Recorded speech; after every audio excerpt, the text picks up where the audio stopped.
نبی رحمت امام الانبیاء جناب محمد الرسول اللہ صلی اللہ علیہ وسلم کی ذات گرامی پر ہے۔ سورہ فاتر سبق نمبر 5۔ اللہ کم الحاکمین نے ارشاد فرمایا کہ والذی اوحینا الیک من الکتاب هو الحق مصدقا لما بین یدیہ، اور وہ جو ہم نے وحی کی ہے آپ کی طرف کتاب سے وہ برحق ہے، حق ہے۔ اس کے سچا ہونے کی دلیل یہ ہے مصدقا لما بین یدیہ، جو اس سے پہلے تمہارے پاس تورات اور انجیل موجود ہے یہ اس کی تصدیق کرنے والی ہے۔ ان اللہ، بے شک اللہ، بعبادہ، اپنے بندوں کے ساتھ، خبیر، خوب خبردار اور بصیر، دیکھنے والا ہے۔ بہت بڑا اعتراض تھا کہ قرآن منزل من اللہ نہیں ہے، بہت بڑا اعتراض تھا۔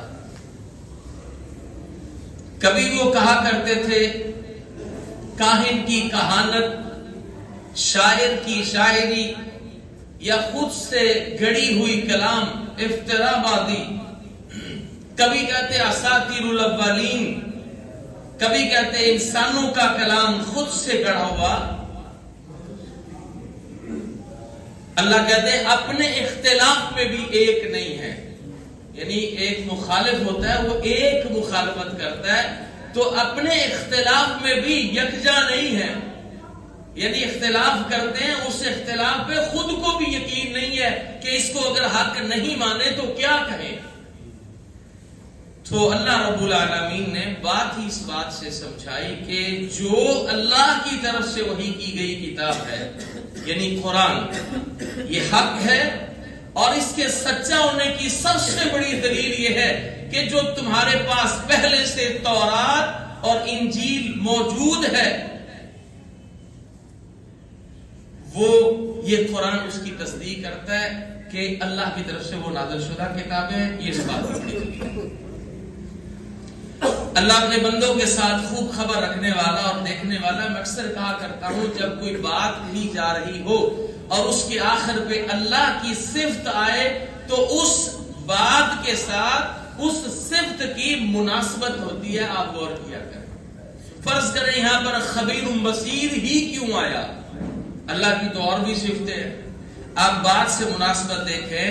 اللہ خبردار ہے، اللہ خوب دیکھنے والا ہے اس بات سے کہ پہلی کتابیں تبدیل کر دی گئی ہیں، اصلی حالت میں نہیں رہی۔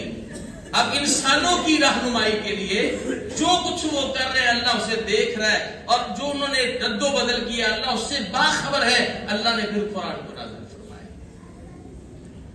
تو میں ثم اورثنا الکتاب، آئیے مجھے اور آپ کو یہ کہا جا رہا ہے، قیامت تک آنے والوں کو کہا جا رہا ہے ثم اورثنا الکتاب الذی نصطفینا من عبادنا۔ اللہ کہتے ہیں پھر ہم نے وارث بنایا اس کتاب یعنی قرآن پاک کا ان لوگوں کو جن کو ہم نے اپنے بندوں میں سے چن لیا۔ تو امت محمد صلی اللہ علیہ وسلم کو اللہ نے چنا، مجھے اور آپ کو، مجھ سے اور آپ سے پہلوں کو، ہمارے بعد والوں کو اللہ نے چنا کہ قرآن ہمیں عطا فرمایا۔ اللہ کہتے ہیں جب میں نے اپنے بندوں کو چنا تو ان کی 3 قسمیں ہو گئی۔ اب ہم نے غور یہ کرنا ہے کہ میں کہاں کھڑا ہوں۔ فرمایا فَمِنْهُمْ ظَالِمٌ لِنَفْسِهِ، وہ جن بندوں کو ہم نے خاص کیا تھا، چن لیا تھا، ان میں سے کچھ تو ایسے تھے جو ظلم کرنے والے تھے اپنی جانوں پر۔ وَمِنْهُمْ مُقْتَصِدٌ، اور کچھ ایسے تھے جو میانہ رو تھے۔ وَمِنْهُمْ سَابِقٌ بِالْخَيْرَاتِ بِإِذْنِ اللَّهِ، اور کچھ ان میں بھلائیوں میں آگے نکلنے والے تھے اللہ کے حکم سے۔